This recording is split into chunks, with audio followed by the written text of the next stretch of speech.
Welcome to the Mosaic Monologues, an original audio drama series from Writers Mosaic. In this episode, Sapphire's Blues, written and performed by actor, artist and poet Connor Allen, we meet TJ, who has stepped onto a bus with no destination, only to find himself on a journey that forces him to explore grief and connection amidst the winding intricacies of time and love.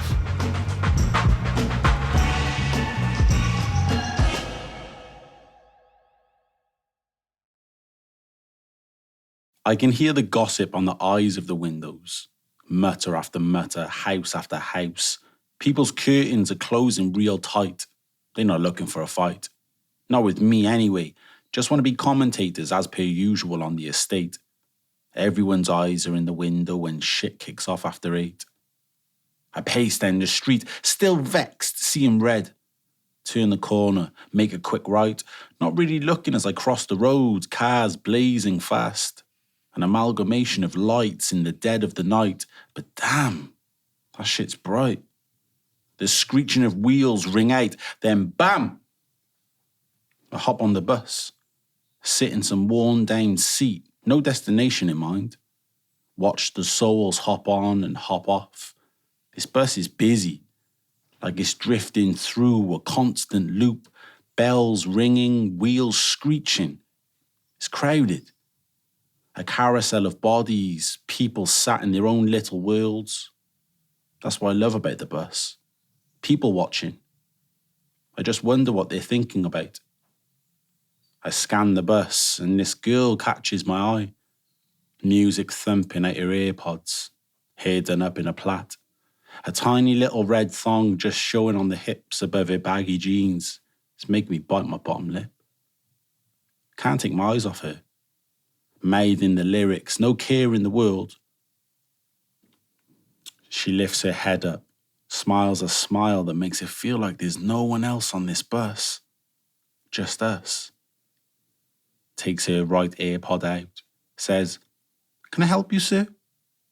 I hit her with, "I was just wondering if I could be the Kendrick to your scissor." She laughs, a cackle that makes my heart melt, like witchcraft, feeling things I've never felt. Anger's gone, no longer seeing red, just butterflies filling my heart, overwhelming thoughts in my head. She asks if I want to listen as she hands me one earpod. Goes, "I could be like her and be on this bus for a very long time." I stick it in my ear as I sit next to her. We sit there together, listening as Luther starts, "If this world were mine." I see the words forming on her lips as we quietly sing to each other, catch each other's gaze, trying to play it cool. Our pinkies, the first thing to touch and connect as our hands are resting by the sides of us. It's just us. No one else matters. I take on the words of Kendrick, and she sings along to SZA. I look at the mask on her lips, a smile hiding the pain of how she really feels. I pull her up into the aisle, hold her close as we dance like we're at a silent disco on the bus.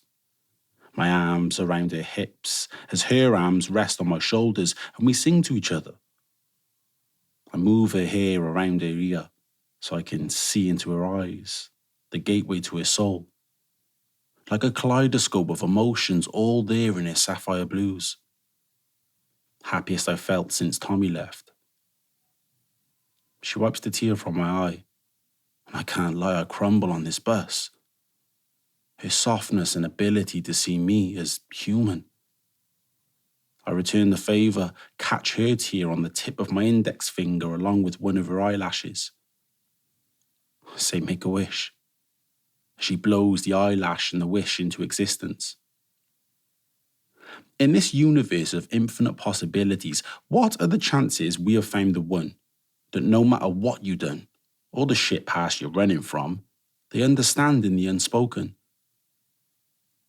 "Who'd you lose?" she asks, as she recognises the emptiness of loss inside like I see hers in the mirrors that are her eyes. "It's and my twin brother Tommy. The pressure of being a man meant his head was fucked. Life got too much. Committed suicide little over a year ago. Squeezes my hand tight. The mask on my lips starts to form. What about you then? Silence for a moment before she whispers, myself. Like some cryptic dialogue that I somehow understand. Her eyes are staring dead straight at me, and I can feel the butterfly wings in his stomach flapping because of the nerves. I wrap my arms around her, just cuddle her.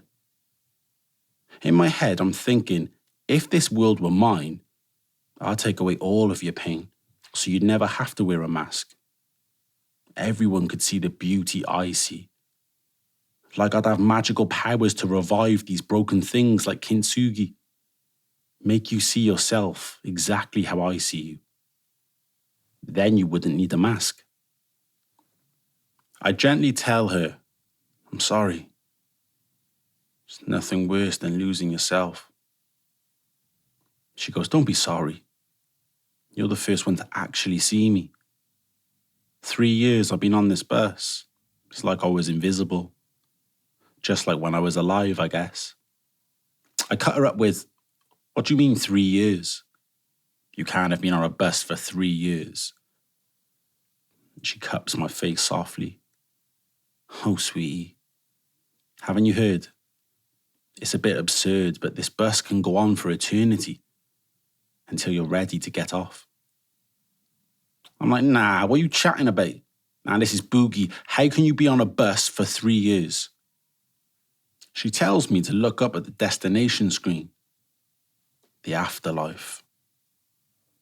What do you remember before you got on the bus? And I'm thinking, well, she just ignored me. Left me outside in the rain, wouldn't even open the door to me, pretending like I wasn't there. Taking the absolute piss, my stuff packed in black bags and cardboard boxes. And it was pissing down with rain, so we got all proper soggy. She was the one who started it all. I wanted to call it quits, but she kept going on and on, then wonders why I flip. Seems silly to think it was all over 50 quid. Stupid, but it wasn't about the money. It's the principle of it. She thinks because I'm her son that she can take the piss. I wasn't having it. She may be my mum, but the fact of the matter is I'm no dickhead. She may have carried me for 9 months, but that's irrelevant. I'll admit, I was pretty blunt. And I did call her a cunt. As soon as I said it, I regretted it. Went for a walk to calm down, clear my head. Just the way she's been acting lately. I get it's been a whole year, right? I lost him too. She weren't the only one. Granted, I didn't lose a son. I lost a brother. And maybe I'm naive for thinking that it would bring us closer, because all we got now is each other. I know he was her favourite, and I said that to her, but still, all over 50 quid is like she no longer wants to be my mum. I knew she was there and she could hear what I was saying. I ain't dumb. She turns the TV up to try and drown out me screaming on the front door, neighbours peering through the curtains, but I reached my limit. It's bad enough I was out there like a drowned rat. And if she just paid me back the 50 quid to begin with, then I wouldn't have lost my shit. Money to put flowers on his grave, but she decides to get drunk down the Potters, acting like a child, spitting at people, smashing glasses. It's lucky I'm good with some of the regulars. And they rang me to tell me. So I went straight there to pick her up. Right state she was in. Took her home, tucked her up in bed. The next day, I don't get no thanks. No money back, nothing. Ever since we lost Tommy, she's been off the rails. Got fired from her job, bailiffs at the door, and as soon as I mention money, because she didn't get flowers for Tommy's grave, oh, she goes mad. Casts me out. Her own son. Look at them brick windows. So I just left. Walked off down the street, crossed the road, and she holds my hand and says, you never made it to the other side, did you? and a proper pause. I'm like, fuck. I didn't. There was this instant pain and then it was gone. And she says she's sorry, but I'm still silent. A red bell appears on the pole next to the seats, and her sapphire blues just look at it, dead still, like she's not even blinking. I ask her what's wrong, and she tells me it's her stop. So quiet I barely hear. Been waiting 3 years for this. My face is confused as hell. What do you mean your time has come? Can I come with you? I want to come with you. She continues with, you can only get off the bus when you are ready, when your soul is at peace with the life that you've lived. Like I said, I'm not invisible with you. For the first time ever, I'm seen. She presses the button. And all that's going through my mind is, note to self, don't meet the love of your life on a bus ride to the afterlife. The wheels screech and the doors open. But I don't even know your name, I tell her as she stands in the doorway. You can call me Scissor for now. And yes, you could be my Kendrick. You'll just have to come and find me. And I'm like, nah, I've waited my whole life for you. I'm not willing to wait any longer. And I'm crying as my fists are clenching because I look at her with tears falling down her cheek and I can't catch them like before. There's a reason we met on this bus. In a universe of parallel choices and infinite opportunities, what are the odds that at this time, in this place, under these specific circumstances, we'd meet? That's got to count for something. I've spent my entire life going from bad to worse, fighting with everyone, being angry at the world, fucking everything up. With you, it's different. For the first time ever, I feel safe to be me, to be vulnerable and open and shit. I don't want to give that up. I want eternity and infinity with you. Hopefully getting to know your actual name for starters.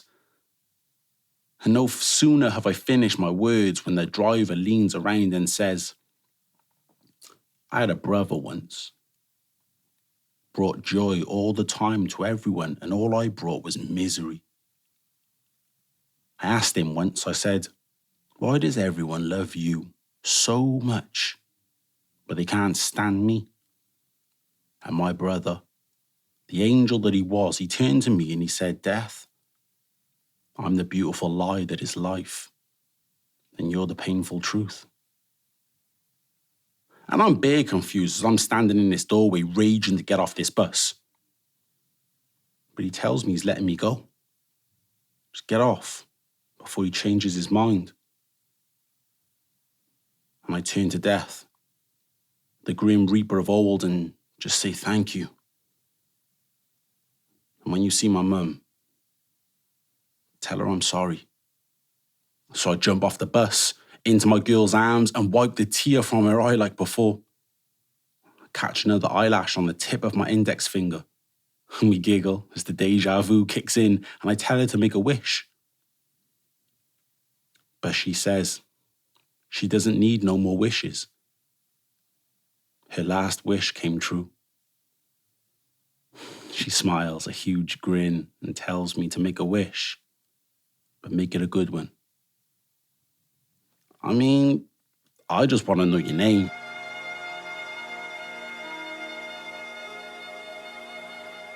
You've been listening to Sapphire's Blues, which was written and performed by Connor Allen.